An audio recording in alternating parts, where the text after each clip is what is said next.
আসসালামু আলাইকুম ওয়া রাহমাতুল্লাহি ওয়া বারাকাতুহু। আলহামদুলিল্লাহি রাব্বিল আলামিন ওয়াসসালাতু ওয়াসসালামু আলা আশরাফিল আমবিয়াই ওয়াল মুরসালিন নবিয়ানা মুহাম্মদ ওয়া আলা আলিহি ওয়া আসহাবিহি আজমাইন। আম্মা বা'দ ফাআউযু বিল্লাহি মিনাশ শাইতানির রাজীম। বিসমিল্লাহির রহমানির রহিম। ওয়াল আসর ইন্নাল ইনসানা লাফি খুসর। وقال الله سبحانه وتعالى أفحسبتم أنما خلقناكم عبثا وأنكم إلينا لا ترجعون। সমস্ত প্রশংসা আল্লাহ সুবহানাহু ওয়া তাআলার জন্য, যে আল্লাহ সুবহানাহু ওয়া তাআলার অশেষ মেহেরবানিতে ঐতিহ্যবাহী বড় ভাতগাঁও জামে মসজিদে আমরা সালাতুল জুমা আদায় করার জন্য আসার তৌফিক পেয়েছি। আমরা সকলেই বলি আলহামদুলিল্লাহ। দুরূদ এবং সালাম বর্ষিত হোক সেই প্রাণপ্রিয় রাসূলের প্রতি, যে রাসূল সাল্লাল্লাহু আলাইহি ওয়াসাল্লাম তার জীবনের সময়ের অধিক গুরুত্ব দিতেন।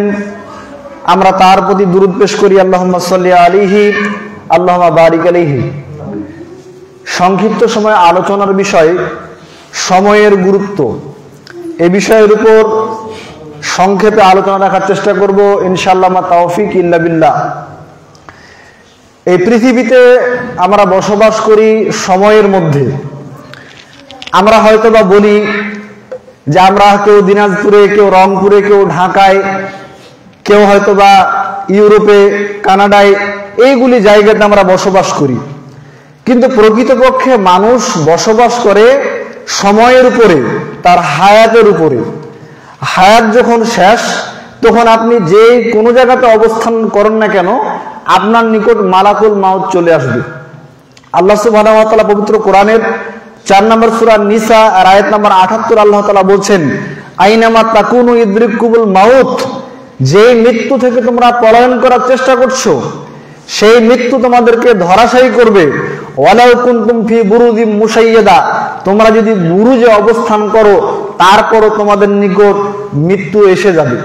অর্থাৎ বুরুজ শব্দের অর্থ দুইটি। বুরুজ শব্দের একটি অর্থ হচ্ছে এমন সুদৃঢ় প্রাসাদ, যে প্রাসাদের কোনো ছিদ্র নেই, এমন জায়গাতেও যদি আপনি অবস্থান করেন, আপনার নিকট মালাকুল মাউত চলে আসবে। দ্বিতীয় নম্বর, বুরুজ শব্দ অর্থ নক্ষত্র।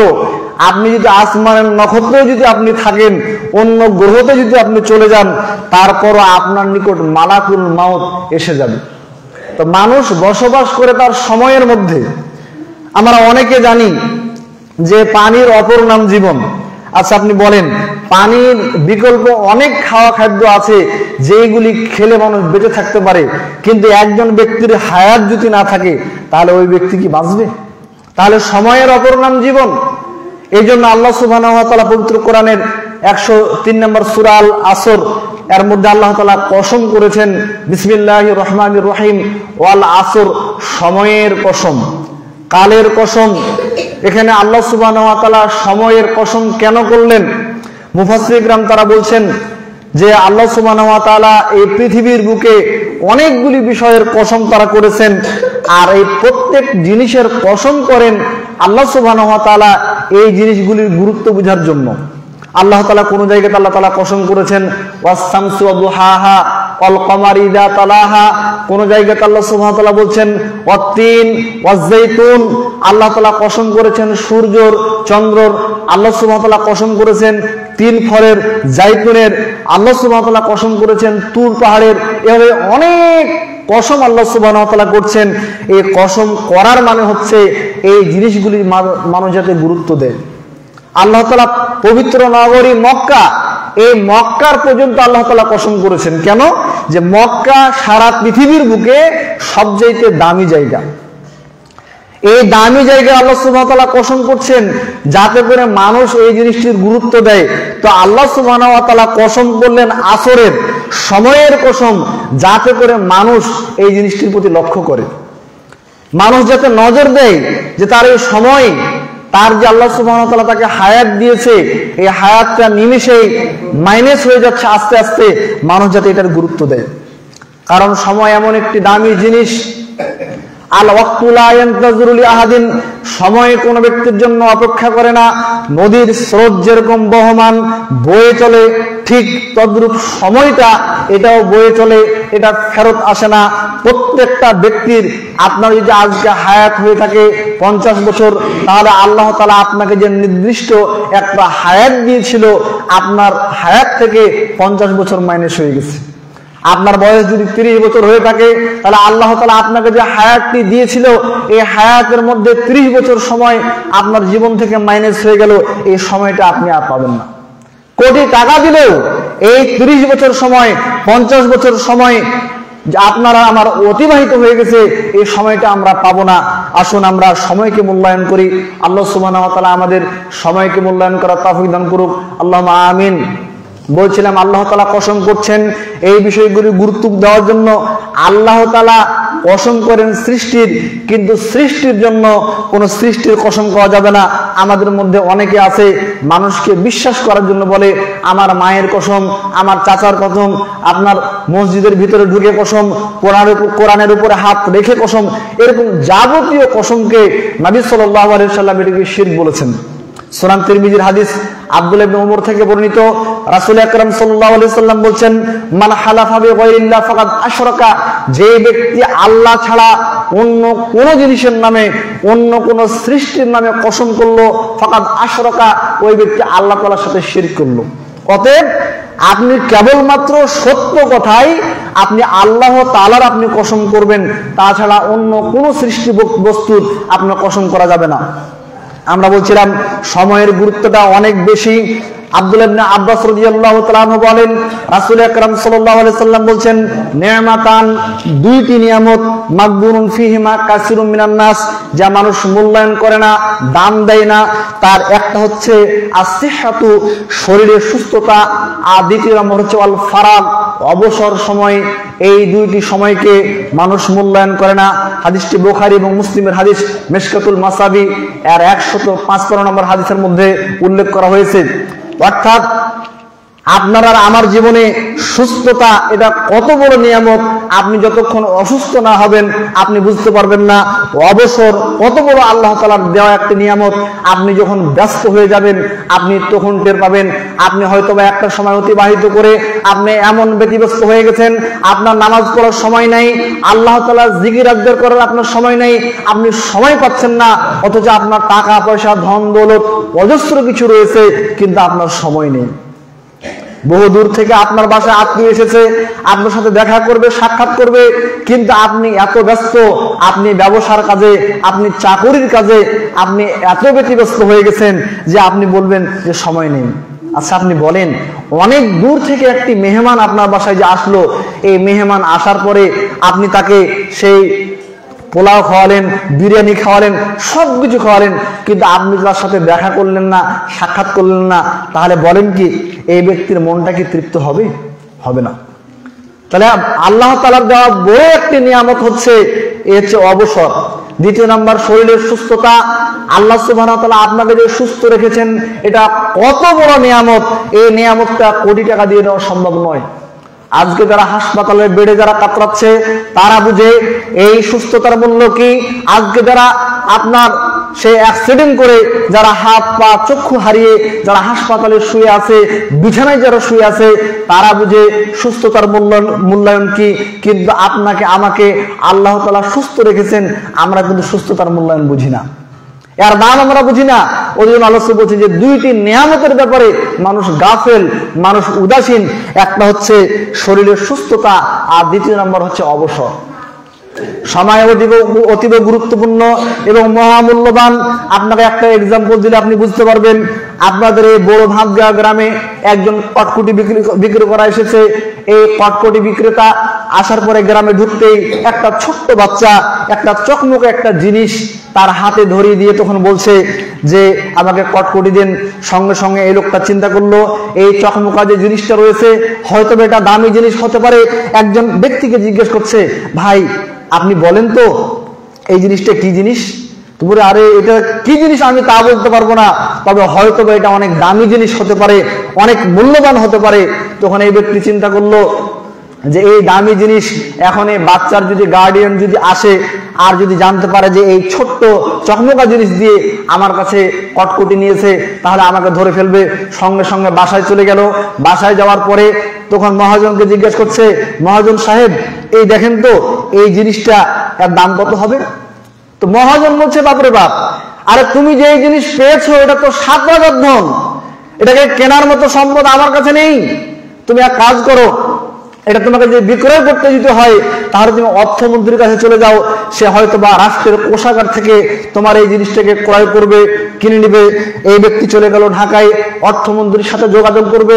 তো এমত অবস্থায় লুঙ্গি পরা লোক, তার গামছায় একটা টোপলা বেঁধে তিনি ঢুকবেন, কিন্তু তাকে ঢোকার মতো পারমিশন দিচ্ছে না, কারণ সন্দেহজনক এর মধ্যে কি আছে।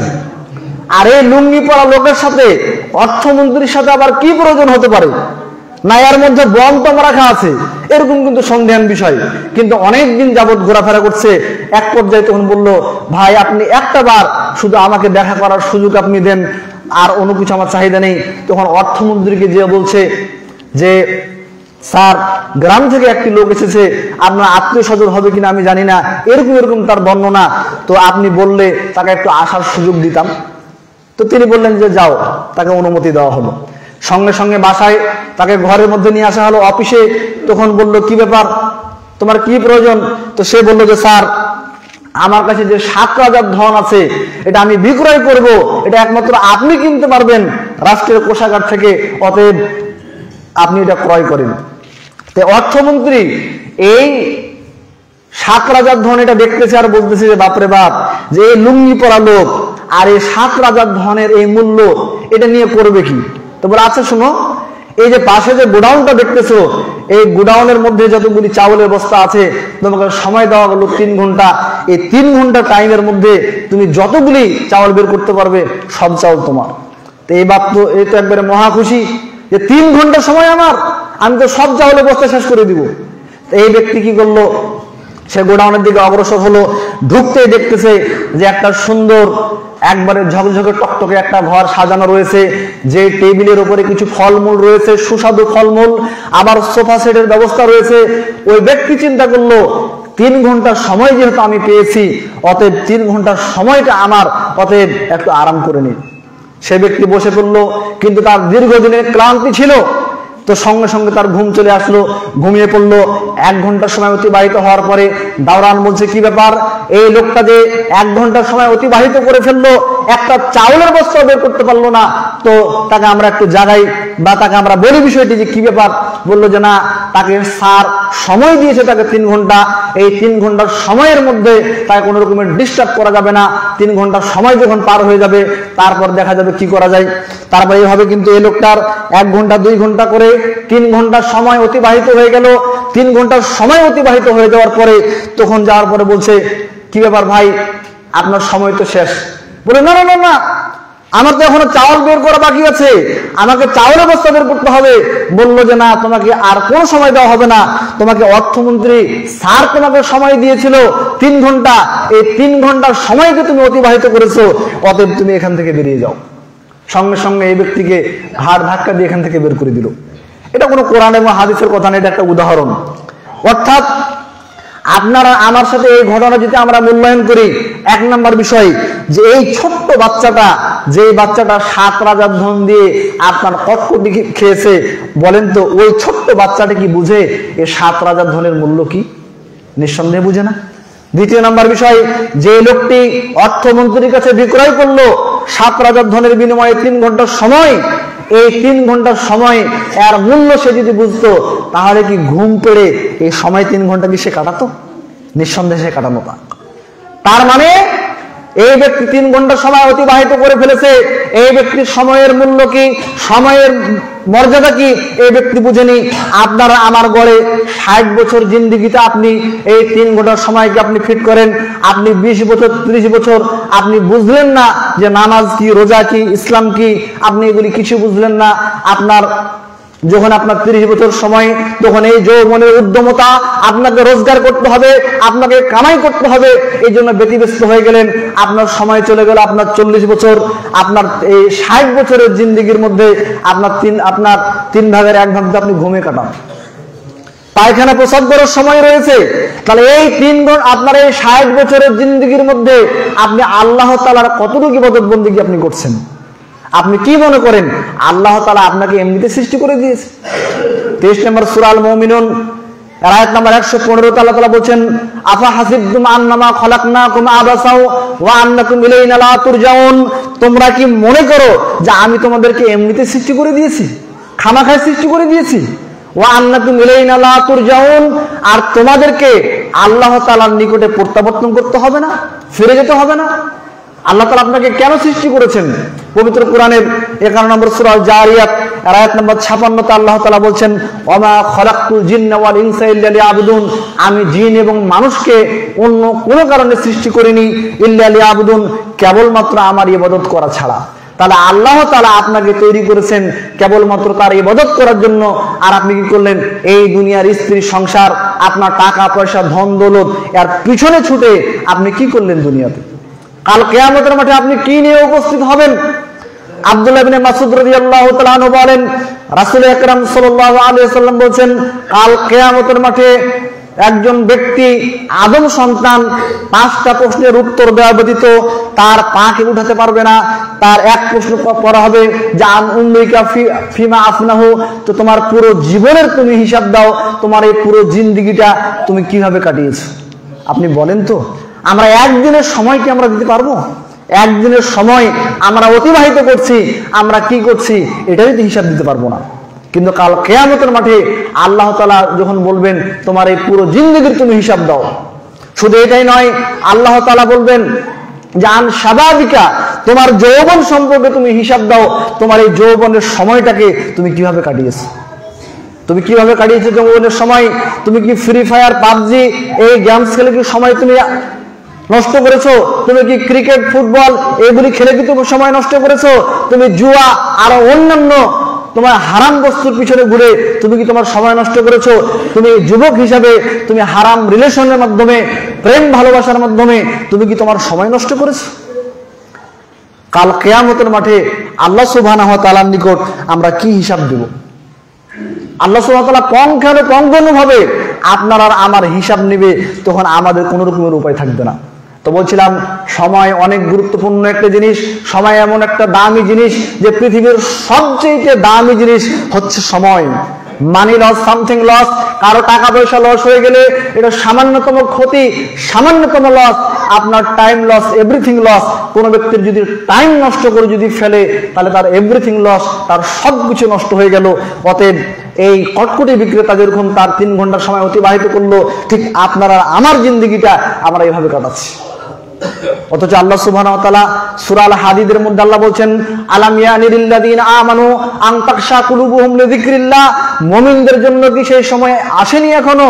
আন তাকশা কুলুবুহুম লিযিকরিল্লাহ, যে আল্লাহর জিকিরে তার অন্তরটা বিগলিত হবে। পবিত্র কোরআনের সূরা আল বাকারা 2 নম্বর সূরা আয়াত নম্বর 74 আল্লাহ তাআলা বলেন যে অতঃপর সুম্মা কাসাত কুলুবুকুম ফাহিয়াকাল হিজারা, তারপরে তোমাদের অন্তর তো পাথরই রয়ে গেল। আও আসাদু কসওয়াতান, অথচ পাথরের চাইতেও কঠিন। পাথর যতটুকু মজবুত, পাথর যেমন কঠিন, এর চাইতে তোমাদের অন্তর পাথরই রয়ে গেল।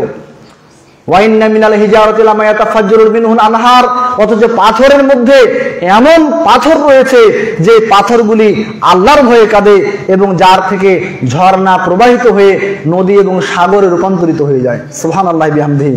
আপনারা সেই দেখেছেন দার্জিলিং এর সেই হিমালয় পাহাড়, সেই হিমালয় পাহাড় সর্ব অবস্থায় আল্লাহ তাআলার ভয়ে কাঁদছে, আর ওই কাঁদছে ওই পানি থেকে আজকে সেই কতগুলি নদী নালা সে সমুদ্রে রূপান্তরিত হয়ে গেছে। আল্লাহু আকবার। আল্লাহ সুবহানাহু ওয়া তাআলা আমাদের সময়কে মূল্যায়ন করার তৌফিক দান করুক। আমরা সকলে বলি আল্লাহুম্মা আমিন। ওয়া সাল্লাল্লাহু আলা নবিয়িনা মুহাম্মদ ওয়া আলা আলিহি ওয়া আসহাবিহি আজমাইন।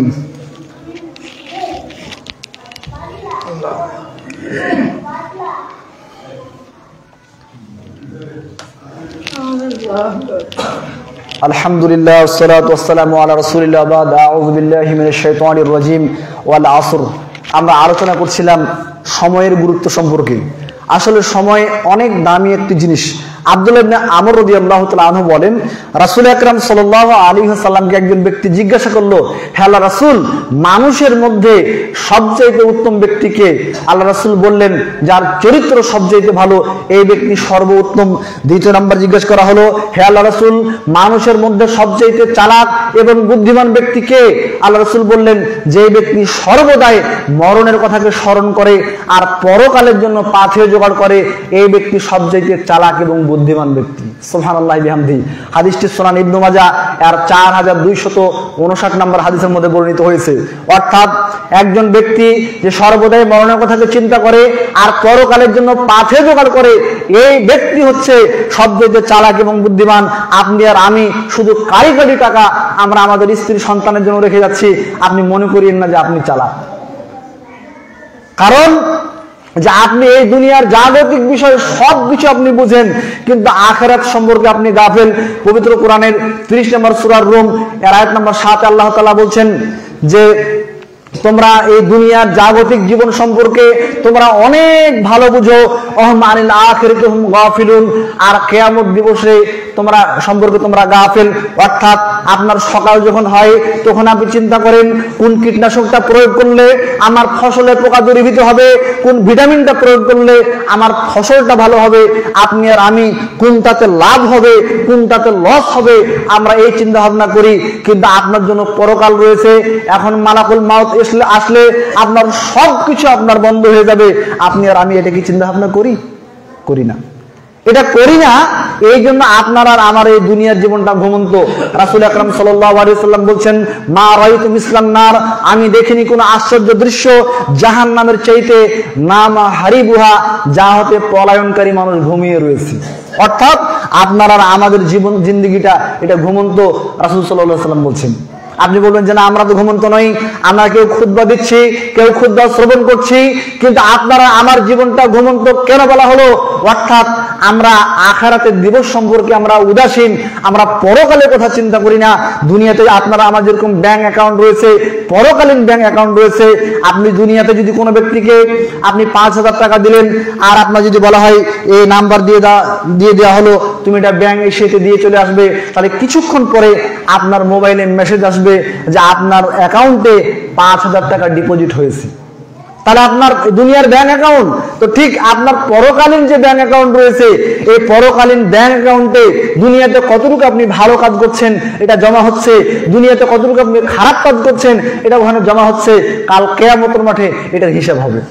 এই জন্য আল্লাহ সুবহানাহু ওয়া তাআলা পবিত্র কোরআনের সূরা হাশরের মধ্যে আল্লাহ বলছেন, ইয়া আইয়ুহাল্লাযীনা আমানু, হে ঈমানদারগণ, ইত্তাকুল্লাহ, তোমরা আল্লাহকে ভয় করো, ওয়া তানজুরু নাফসুম মা কদ্দামাত লিগাদ, আর আগামী কালকের জন্য তুমি কি পাঠাচ্ছ, কি জমা করছো, এটার প্রতি তুমি একটু নজর দাও, এটার প্রতি তুমি একটু দেখো, আল্লাহ সুবহানাহু ওয়া তাআলা বলছেন। তাহলে অবশ্যই আপনাকে আমাকে সময়কে মূল্যায়ন করতে হবে। কিন্তু দুর্ভাগ্যজনকভাবে সত্য, একটা অ্যান্ড্রয়েড মোবাইলকে আমরা যতটুকু মূল্যায়ন করি, আমরা সময়কে অতটুকু আমরা মূল্যায়ন করি না। একটা মোবাইল ফোনকে আমরা যতটুকু মূল্যায়ন করি, আমরা সময়টাকে মূল্যায়ন করি না, নামাজকে মূল্যায়ন করি না, কোরআন তেলাওয়াতকে মূল্যায়ন করি না, ইসলামের যাবতীয় বিধিবিধানকে আমরা মূল্যায়ন করি না। অর্থাৎ আপনি যখন রাত্রে বেলায় যখন আপনি ঘুমাতে যান, তখন আপনি দেখেন আপনার মোবাইলে চার্জ আছে কিনা, আপনি সঙ্গে সঙ্গে মোবাইলে আপনি কি করেন, আপনি চার্জে লাগিয়ে আপনি ঘুমিয়ে পড়েন।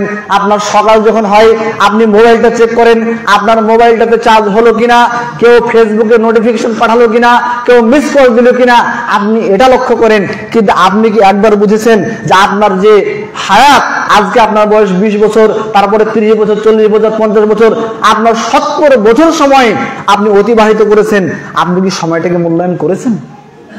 তাহলে আপনি আর আমি একটা মোবাইল ফোনকে যতটুকু মূল্যায়ন আমরা করি, আমরা সময়কে অতটা মূল্যায়ন করি না। আর আজকে সময়কে আমরা যতগুলি নষ্ট করছি, আজকে যুব সমাজরা, আজকে সেই ব্রাজিল আর আর্জেন্টিনা, আজকে এই খেলা আর এই খেলার পক্ষপাতিত্ব নিয়ে আজকে আমরা মুসলমানের বাচ্চা হয়ে আজকে আমরা এগুলি পিছনে আমরা সময়কে নষ্ট করছি। নাউযুবিল্লাহ। আপনি কিভাবে এটা করতে পারেন? যে ইহুদি, যে খ্রিস্টান, আমাদের একবারে জাতি শত্রু, যারা আমাদের নবী মুহাম্মদ সাল্লাল্লাহু আলাইহি ওয়াসাল্লামকে মানে না, যারা মুহাম্মদ সাল্লাল্লাহু আলাইহি ওয়াসাল্লাম সম্পর্কে অপবাদ দেয়, সেই ব্যক্তি, যার ওই বংশের যারা লোক, সেই ইহুদি এবং খ্রিস্টানরা, আপনি তাদের পিছনে আপনি সময়কে আপনি নষ্ট করছেন। অথচ আল্লাহ সুবহানাহু ওয়া তাআলা বলছেন ওয়ালান তারদা আনকাল ইয়াহুদু ওয়ালান নাসারা, তোমরা ইহুদি এবং খ্রিস্টানদেরকে তোমরা সন্তুষ্ট করতে পারবে না হাত্তা তাত্তাবিয়া মিল্লাতাহুম, যতক্ষণ না তোমরা তাদের অনুসরণ করবে, তাদের ধর্ম গ্রহণ করবে। নাউযুবিল্লাহ। সূরা আল বাকারা আয়াত নাম্বার 120 এর মধ্যে আল্লাহ সুবহানাহু ওয়া তাআলা বলছেন, এমনকি আল্লাহ সুবহানাহু ওয়া তাআলা পবিত্র কোরআনের 5 নম্বর সূরা মাইদা এর আয়াত নম্বর 51 আল্লাহ তাআলা বলেন, ইয়া আইয়ুহাল্লাযীনা আমানু, হে ঈমানদারগণ, লা তাত্তাখিযুল ইয়াহুদু ওয়ালান নাসারা, তোমরা ইহুদি এবং খ্রিস্টানদেরকে তোমরা বন্ধু রূপে গ্রহণ করবে না, তাদেরকে বন্ধু বানাবে না। যে ব্যক্তি তাদের অনুসরণ করে সে ব্যক্তি তাদেরই একজন। নাউযুবিল্লাহ। আপনি কিভাবে আপনি ব্রাজিলের সাপোর্টার হন, আপনি কিভাবে আপনি আর্জেন্টিনার সাপোর্টার হন, অথচ তারা ইহুদি, অথচ তারা খ্রিস্টান, অথচ মুসলমানদের এই সময়গুলি, অথচ আপনি দেখেন তো যে সেই ইসরায়েল ইহুদি রাষ্ট্র, তারা কি আপনার বিশ্বকাপে খেলে? আজকে সারা পৃথিবীর মধ্যে বাংলাদেশ আপনার এই খেলাধুলা নিয়ে যেরকম মত্ত থাকে, যেভাবে সময়টাকে অপচয় করে, সময়টাকে নষ্ট করে, আর পৃথিবীর অন্য কোন দেশ, আপনি জাপানে যান সে উন্নত বিশ্ব, আপনি চীনে যান উন্নত বিশ্ব, ওরা তাদের মেধাকে তারা ব্যবহার করছে তাদের কারিগরি বিদ্যাতে বা সায়েন্স টেকনোলজিতে, তারা তাদের মেধাকে ব্যবহার করছে। আপনারা আমার মতো আর্জেন্টিনা আর আপনার এই যে ব্রাজিলের সাপোর্টার হয়ে তারা সময়কে নষ্ট করে না। আজকে যুব সমাজের কতটা অধপতন, আজকে একটা গরুকে পর্যন্ত তাকে রং দিয়ে কালার করেছে ব্রাজিল বা আর্জেন্টিনা। নাউযুবিল্লাহ। একটা বিল্ডিং এ সে আপনার রং করেছে ব্রাজিলের। মাথার চুলগুলি আপনার কাটতেছে। আজকে যুব সমাজগুলি আমরা কাদের অনুসরণ করছি? আপনার আমার যে চুলের যে কাটিং, এটা দেখে তো মনে হয় যে সেই ব্রাজিল এবং আর্জেন্টিনার, সেই ইহুদি এবং খ্রিস্টানের। এটা নবী সাল্লাল্লাহু আলাইহি সাল্লাম হারাম করেছেন। আপনি একজন মুসলিম হিসাবে, শিক্ষিত হিসাবে, সচেতন যুবক হিসাবে আপনি কিভাবে এটার আপনি অনুসরণ আপনি করতে পারেন?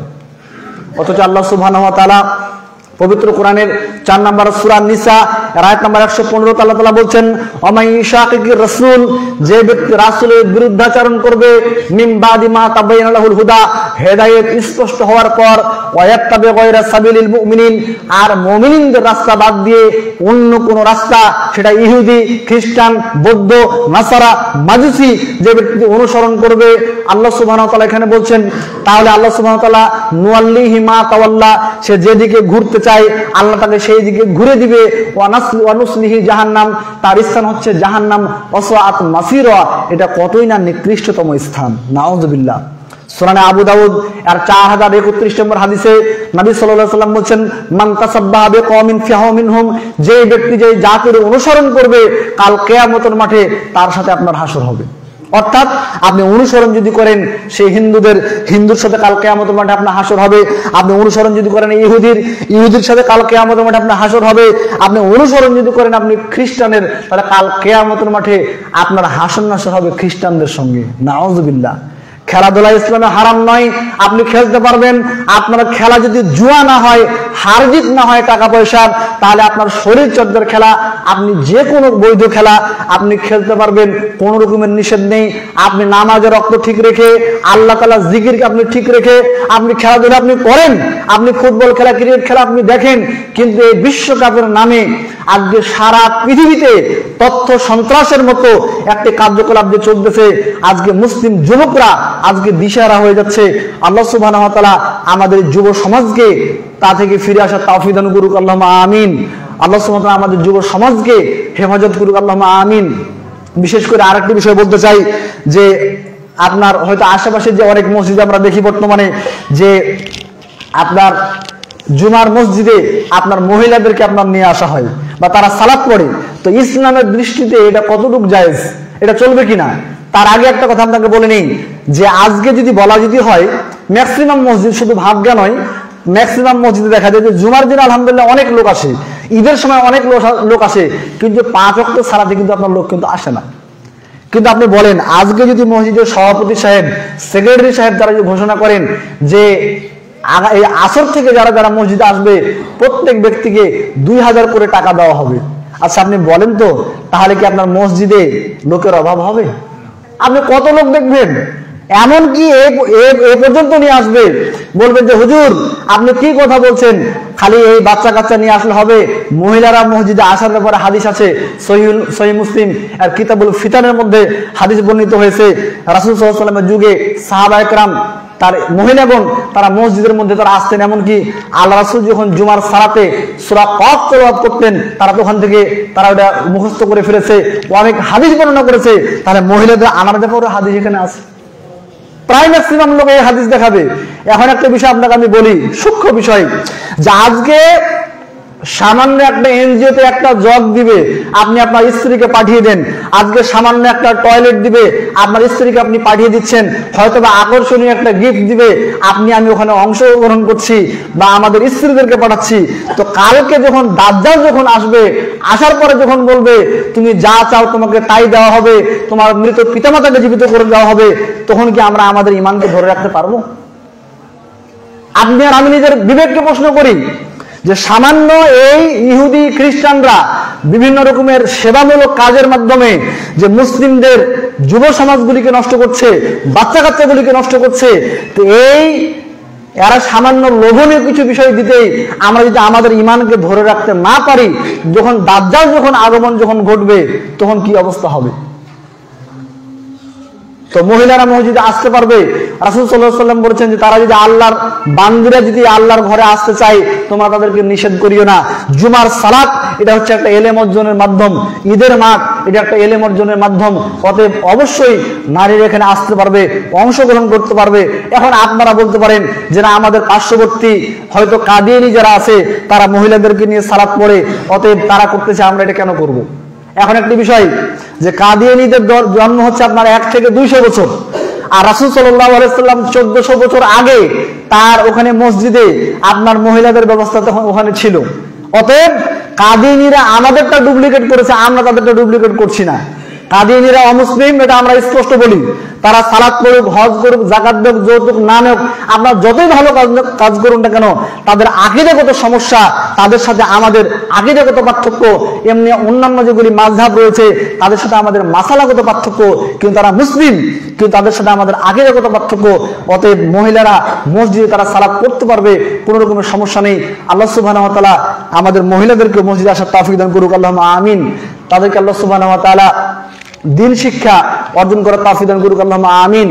আর সকলে একটা বিষয় যেটা বলি, যে সময়কে মূল্যায়ন করার একটা উপায় হচ্ছে যে আপনার আল্লাহ তাআলা জিকিরের সময়টাকে অতিবাহিত করা, অর্থাৎ সুবহানাল্লাহ, আলহামদুলিল্লাহ, আল্লাহু আকবার, লা ইলাহা ইল্লাল্লাহ, এই যে জিকিরগুলি রয়েছে, এই জিকিরগুলি আপনার জবানে যদি আপনি মাঝে মধ্যে যদি করেন, তাহলে দেখা যাবে যে আপনি সারাদিন যে কোনো কাজ করছেন না কেন, হতে পারে আপনার অফিসের লেখালেখি, হতে পারে আপনার মাঠের কৃষিকাজ, তাহলে আপনার পুরো দিনটাই ইবাদতে রূপান্তরিত হয়ে যাবে। সুবহানাল্লাহি বিহামদিহি।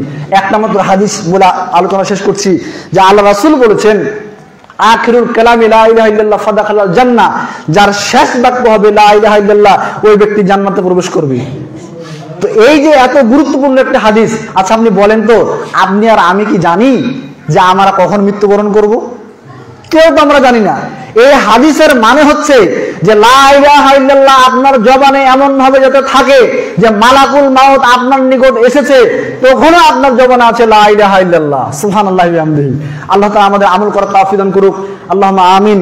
আল্লাহ সুবহানাহু ওয়া তাআলা এই মাদ্রাসাকে কবুল করুক, আল্লাহুম্মা আমিন। যারা এই মাদ্রাসার পিছনে যারা শ্রম দিচ্ছে, আল্লাহ সুবহানাহু ওয়া তাআলা কাল কিয়ামতের মাঠে এই তার শ্রমকে, তাদের পরামর্শকে, আর্থিক সহযোগিতাকে আল্লাহ সুবহানাহু ওয়া তাআলা নাজাতের ওসিলা বানিয়ে দিক। আমরা সকলে বলি আল্লাহুম্মা আমিন। এই মাদ্রাসার ওসিলায় এই এলাকার যত ব্যক্তি মুসলিম হিসেবে কবর চলে গেছে প্রত্যেক ব্যক্তিকে আল্লাহ তাআলা মাফ করুন, আল্লাহুম্মা আমিন। তাদের কবরে আল্লাহ তাআলা জান্নাতের টুকরা বানিয়ে দিক, আল্লাহুম্মা আমিন। আল্লাহ সুবহানাহু ওয়া তাআলা আমাদের দুনিয়া এবং আখিরাতে কল্যাণ দান করুন, আল্লাহুম্মা আমিন। এ বলে আমার জুমার সংক্ষিপ্ত আলোচনা এখানে শেষ করতেছি। ওয়া আখিরি দাওয়ানা আলহামদুলিল্লাহি রাব্বিল আলামিন। সুবহানাকা আল্লাহুম্মা বিহামদিক